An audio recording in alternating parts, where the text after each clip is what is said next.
दानापुर पीपा पुल घाट पर 9 दिवसीय लक्ष्मी नारायण महायज्ञ का भव्य आगाज। 501 कलश यात्रा के साथ दानापुर में शुरू हुआ लक्ष्मी नारायण महायज्ञ। गाजे बाजे हाथी घोड़ा ढोल नगाड़े के साथ निकली कलश यात्रा। 9 दिवसीय महायज्ञ का हुआ शुभारंभ। वैदिक मंत्रोच्चारण के साथ दानापुर में गूंजा धर्ममय माहौल। भक्ति और आस्था का संगम। दानापुर में निकली भव्य कलश यात्रा से शोभा यात्रा। दानापुर पीपा पुल घाट पर 9 दिवसीय लक्ष्मी नारायण महायज्ञ का भव्य शुभारंभ। वर्षों बाद दानापुर के पीपा पुल घाट पर आज से 9 दिवसीय लक्ष्मी नारायण महायज्ञ का शुभारंभ वैदिक मंत्रोच्चारण और धार्मिक अनुष्ठानों के साथ किया गया। कार्यक्रम की शुरुआत 501 कलश यात्रा एवं भव्य शोभा यात्रा से हुई है, जिसमें आज के कलश यात्रा सा शोभा यात्रा में महिला पुरुष युवा बच्चे बच्चियां सभी लोगों ने भागीदारी लिया। 9 दिवसीय महायज्ञ का शुभारंभ आज से कलश यात्रा दानापुर पीपा पुल घाट से गाजे बाजे हाथी घोड़ा ऊंट ढोल नगाड़े और डीजे के साथ पूरे श्रद्धा और उत्साह के माहौल में निकाली गई। आज के इस कलश यात्रा में हजारों श्रद्धालु यात्रा में शामिल होकर भक्ति रस में सरोवर हो गए। आज का कलश यात्रा से शोभा यात्रा पीपा पुल घाट से निकलकर नासिरगंज फक्कर महतो घाट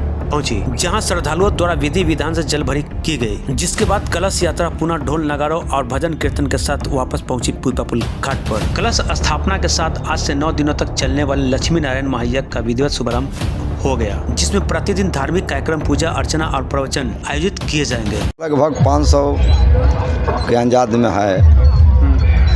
यहाँ कहाँ से ये यात्रा निकाली जा रही है और कहाँ जाकर वापस फिर समापन? ये आपका यात्रा निकाला जा रहा है पीपा पुल अखाड़ा घाट दानापुर से और जा करके नासिरगंज से जल भरी होगा, फिर स्वतः है कि पुनः लौटा जाएगा। दानापुर पीपा पुल से आज कलश यात्रा निकाली गई। कलश यात्रा से शोभा यात्रा, और आप मुख्य अतिथि के तौर पे यहाँ पे आज पहुँचे थे, क्या कुछ कहेंगे? आज 18 फरवरी 2026 के करीब 2 महीना से दिन बैठाया गया है कि पीपा पुल घाट पर जो गंगा जी का रेती है, उस रेती पर कासिमचक पंचायत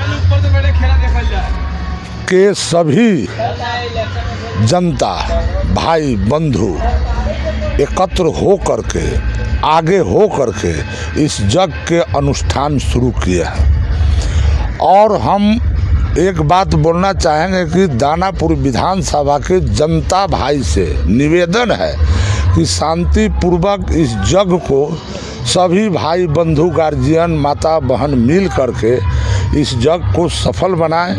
और आज पीपा पुल घाट से कलश 501 उठा है और फक्कर महतो घाट पर आकर के जल भरी किया गया और फिर यहाँ से जाएंगे हम लोग और यज्ञ का शुरुआत होगा।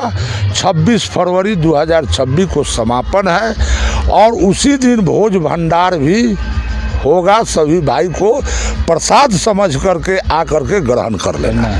जाकर गौरी गणेश के पूजन करते हुए वरुण देव का पूजन होगा। वरुण देव को पूजन करके तब जल उसमें से लिया जाएगा और सभी जल का संकल्प वहाँ पर होगा और संकल्प कर फिर हम लोग पुनः जल लेकर इस जगमंडप में कलशा को स्थापना करेंगे। और फिर कल से प्रातःकाल पंचांग पूजन करके देवी पर सभी देवताओं का आवाहन और आस्थान देकर फिर अग्नि मंथन किया जाएगा। अग्नि मंथन करके अग्नि प्रकट करके और हवन का प्रक्रिया पूजा आरंभ हो जाएगा।